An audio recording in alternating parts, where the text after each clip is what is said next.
Hey, what is up everyone? Danny and Alex. In the last couple of videos, we talked about some beginning techniques for mixed martial arts. Today, we're going to look at how we can use some knees, all right? Kneeing techniques for MMA.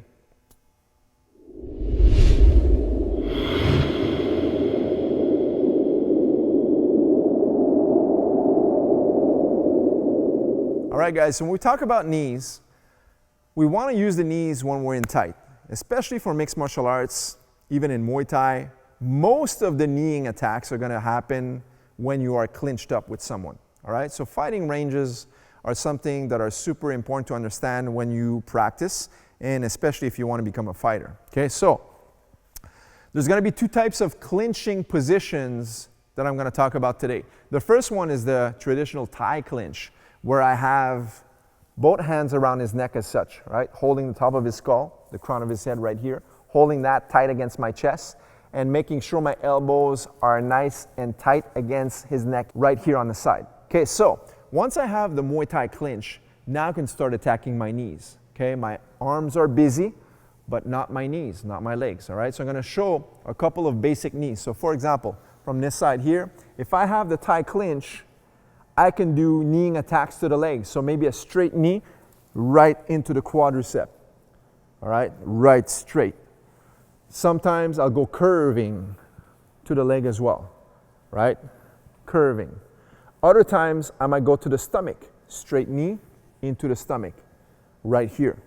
You're pulling the head and you're driving forward with your knee. And other times sideways, curved knee right here. Now, for mixed martial arts, if you're going to use the Thai plum, I like to call it the plum, but it's the clinch. In the clinch position, you have to be aware that the person can easily level change and grab your legs and take you down, especially if you're throwing a knee. You're going to be standing with one leg up in the air. It's easy to scoop it. Now, there's a caveat to that. A lot of coaches will say if you throw knees in the clinch, the person is going to grab your leg, take you down. Yes, that can happen, but don't forget that when you're throwing a powerful knee, if I have you by the clinch and I'm slamming some powerful knees, you have two options. Number one, grab my leg, take me down. Maybe you get it, maybe you don't, or try to grab my leg and you're going to eat a knee right to the stomach or to the face, especially if it's a powerful knee. So it's a choice. So I always say use the technique, practice it, because you just know. If you need to use the technique, you've practiced it and trained it into the dojo, into the gym, on the mats. Now you're confident you can use it at the right moment when it's time to do so. So now, from here, we talked about kneeing to the body, kneeing to the legs. Of course, for mixed martial arts, not amateur but professional, you'd be able to knee to the face. Okay, so slowly here, you would turn the person here, and now how the knee would go right into the face. Sometimes right where the chin is. Sometimes turn him to the side, and now see how this one or this one will attack the face as well. Now this is the Thai clinch. Now there's another clinch we're going to use in MMA, which is called the over-under. And this is basically one is over, but one is under. All right? This pummel position. And this is going to occur oftentimes in MMA simply because a lot of times when we start to strike and we clinch up, this is going to be the preferred method, because I covered that someone's going to change levels and grab you in a takedown. When you have an over-under, using the underhook, now it makes it harder, I shouldn't say impossible, but harder for him to drop his level and catch me into a takedown. So when we have this is going to be a more common position for mixed martial arts. Let me just show it in this angle. So once I have the over-under position, I can also use the same exact knees. So if I wanted to attack the legs, for example, I have this one. See, I have this knee right here. I'm going to control the underhook on the far side, overhook on the same near side where I'm leaning. I can see what I'm doing on this side, and the knees are going to be attacking his legs right to here. Sometimes if you had this position, you had this stance, you can knee the inside of his leg as such, all right? But more than likely, usually people train with the same lead as their underhook, all right? So this one is going to attack here as such. You can also go to the body, all right?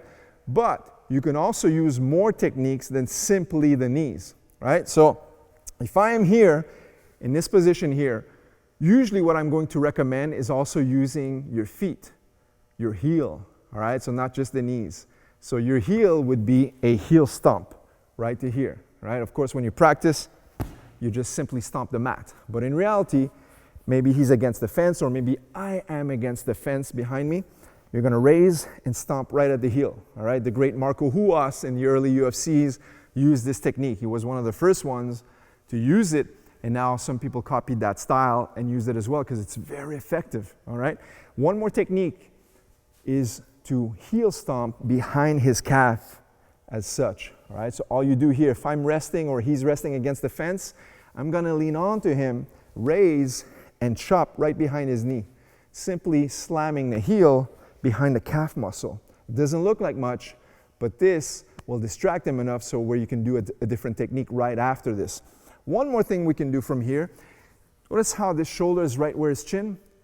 Conor McGregor used this a lot, where his shoulder smashed right into the face. You can use that, but I like to use the shoulder bump. This is an old school OG boxing technique. Boom, make space from here.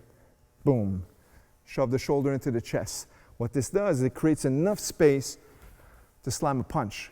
Now, if I had the over-under on this side, it would be my right cross. Boom. Boom. See?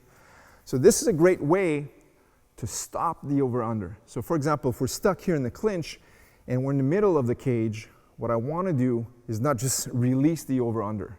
I want to be able to use a tactic. So maybe bump him, punch a shot in, and then gain my distance, or maybe continue a forward onslaught of attack. Okay, so clinching, Muay Thai style, or over-under style, whichever you prefer. But every time you're in close, of course, you can do some rabbit punches, but use your knees. You have these knees here, you have the foot stomp, you have one behind the calf with the heel chop. There's many techniques you can use inside the clinch position when you're in MMA. So guys, every time you're shadow boxing, even if you're alone, if you only have a heavy bag, use the heavy bag, pretend it has arms, clinch the bag, use the Tie Clinch, pretend you have an over-under, and practice those short distance techniques. They're very important, guys. If you want to be serious about mixed martial arts, even if you're watching this and you wish to make a career of this, these techniques should be part of your arsenal. Guys, leave us a thumbs up if you enjoyed this content. Make sure to subscribe if you're new, and we will see you in the next video. Take care.